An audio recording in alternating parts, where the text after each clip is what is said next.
পুরুষার্থ। শাস্ত্রে 4 ধরনের পুরুষার্থের কথা বলা হয়েছে। প্রথম হলো ধর্ম। আপনি কি জানেন এই ধর্ম আসলে কি? আপনার কি মনে হয় ধর্ম আসলে কি? কোনো বিশেষ ঈশ্বরকে মানাই কি ধর্ম বলা হয়? নাকি কোনো বিশেষ রীতি পালন করাই হলো ধর্ম? নাকি কোনো বিশেষ সাহিত্যকে সর্বশ্রেষ্ঠ মনে করাই হলো ধর্ম? না, ধর্ম হলো সেটা যাকে ধারণ করা যেতে পারে। আর ধারণ শুধু সেটাই করা যায় যা পবিত্র। পবিত্র শুধু তাকেই বলা হয় যা নিঃস্বার্থ, যার মধ্যে শাসন করার কোনো ইচ্ছে নেই, যা সরলভাবেই প্রবাহমান, জল এবং বায়ুর মতো। যখন কোনো ব্যক্তি ধর্মকে ধারণ করেন এবং সেই ধর্ম সেই ব্যক্তিকে রক্ষা করে, তখন তাকে ধর্ম বলা হয়। ধর্ম যা রক্ষা করে অহংকার থেকে, খারাপ চিন্তার হাত থেকে।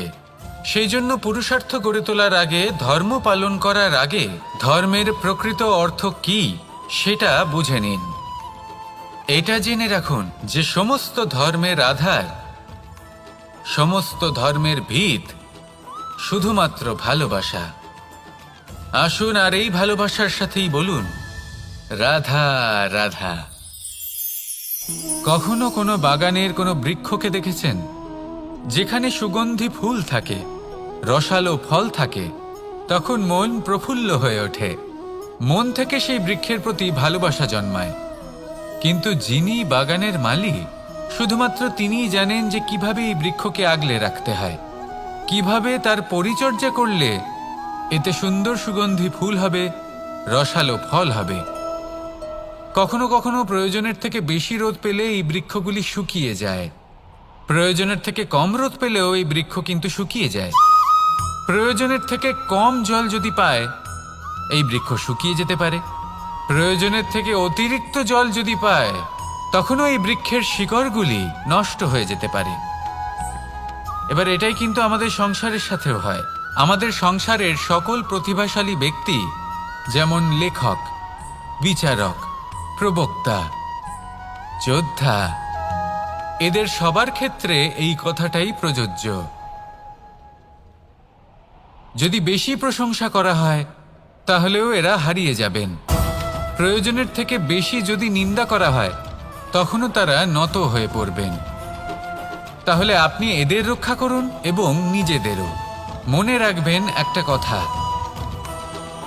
জেনে রাখুন কখন কোন নিন্দায় আপনি লজ্জিত হবেন না, আর কখন কোন প্রশংসার দ্বারা নিজের মধ্যে অহংবোধ জাগ্রত করবেন না। এই মন সুপ্রসন্ন হয়ে বলবে রাধা রাধা। এই সাগর কত বিশাল আকার, কখনো শান্ত কখনো উত্তাল, কিন্তু এই সাগরকে এত মহান কে করে তুলল? জল। এবার এই জলের যাত্রা দেখুন, সেটা কতটা কঠিন। এই জল সাগরে থাকে, সূর্য ওকে এতটা উত্তপ্ত করে তোলে যে এই জল নিজের অস্তিত্ব হারিয়ে ফেলে এবং বাষ্পে পরিণত হয়ে হাওয়ায় মিলিয়ে যায়। তারপরে আকাশে যায় আর নিজের অস্তিত্ব আবার হারিয়ে ফেলে, মেঘে পরিণত হয়। তারপর এই মেঘ কোথাও গিয়ে কোনো পর্বতে ধাক্কা খায়, তারপর আবার এই জল নিজের অস্তিত্ব হারায়। তারপরে বর্ষার রূপ ধারণ করে তা বর্ষিত হয়, বা কোনো পর্বতের চূড়ায় তার শিখরে বরফের রূপ ধারণ করে। তারপরে এই বর্ষা মাটির দিকে নিজের যাত্রা শুরু করে। এবার মাটিতে ঝরে পড়া এই বর্ষা স্রোতের আকার ধারণ করে এবং আস্তে আস্তে বইতে থাকে।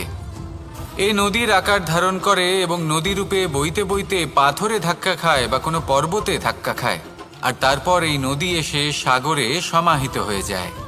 নদীর এই জল আবারও নিজের অস্তিত্ব হারিয়ে ফেলে, কিন্তু এইবার সেই জল নিজেই সাগরে পরিণত হয়। এটা আমাদের সকলের জন্য একটা শিক্ষা যে এই সংসারে জীবন এবং সময়ের হলো এক অনন্ত যাত্রা। এই সংসারে যা কিছু আছে তার সূত্রপাত কোথাও একটা হবেই। সেই জন্য মৃত্যু এবং সমাপ্তির চিন্তা ত্যাগ করে দিন, আর যে সূত্রপাত আপনি লাভ করছেন তার আনন্দ উপভোগ করুন। ভেবে দেখুন আপনি কিভাবে শ্রেষ্ঠ কর্ম করতে পারেন যাতে এই সংসার এবং এই সমাজ, এই দুইয়ের মঙ্গল সম্ভব। আসুন আমার সাথে ভালোবেসে বলুন, রাধা রাধা। একটি নৌকা বিশাল একটি সাগরে ভেসে চলে, কখনো যাত্রীদের বা কখনো বিশাল বস্তুকে নিজের সাথে বহন করে নিয়ে চলে, এক স্থান থেকে অন্য স্থানে পৌঁছে দেয়। এই নৌকা কখনো সাগরে আটকে পড়ে বা কখনো ডুবে যেতেও পারে, কিন্তু এই নৌকা তখন ডুবে যায় না যখন এর আশেপাশে অধিক মাত্রায় জল থাকে। এটা তখন ডুবে যায় যখন ও নিজের আশেপাশের থাকা জলকে নিজের ভেতরে প্রবেশ করতে দেয়। যখন আস্তে আস্তে এই জল প্রবেশ করতে থাকে, নৌকা ভারী হতে থাকে আর আস্তে আস্তে ডুবে যায়। এটা আমাদের কাছে একটা শিক্ষা।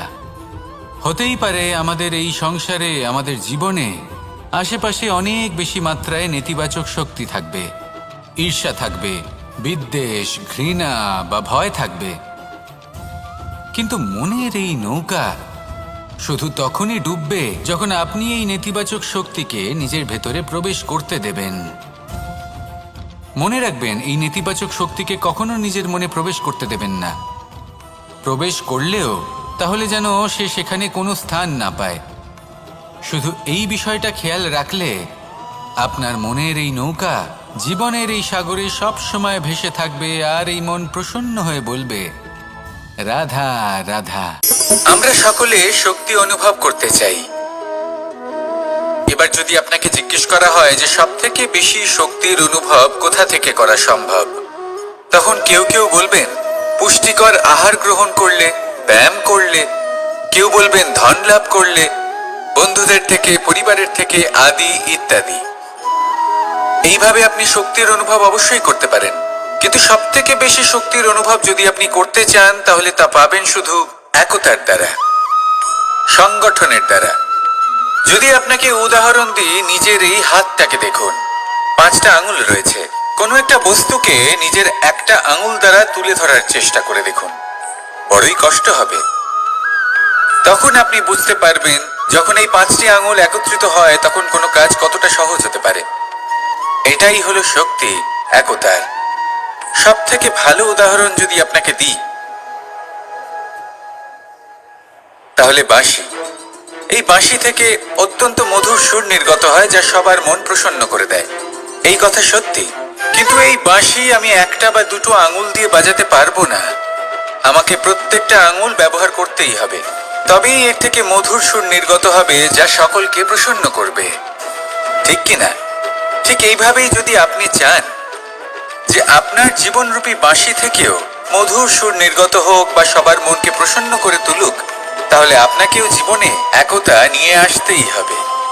আপনি একাও কর্ম করতে পারেন, পথ চলতেও পারেন, সামনেও এগোতে পারেন, সাফল্যও লাভ করতে পারেন, কিন্তু যখন সকলে একসাথে এগোবেন, সেই পথে চলবেন, সেই কর্মই করবেন, তখন লক্ষ্যে অবশ্যই পৌঁছবেন, সাফল্য অবশ্যই লাভ করবেন, কিন্তু সেই সাফল্য এবং তার আনন্দর সংমিশ্রণটাই একটু অন্যরকম হবে। তাই জীবনে ঐক্যবদ্ধ হন, একসাথে মিলে এগোতে থাকুন আর আমার সাথে ভালোবেসে বলুন, রাধা রাধা।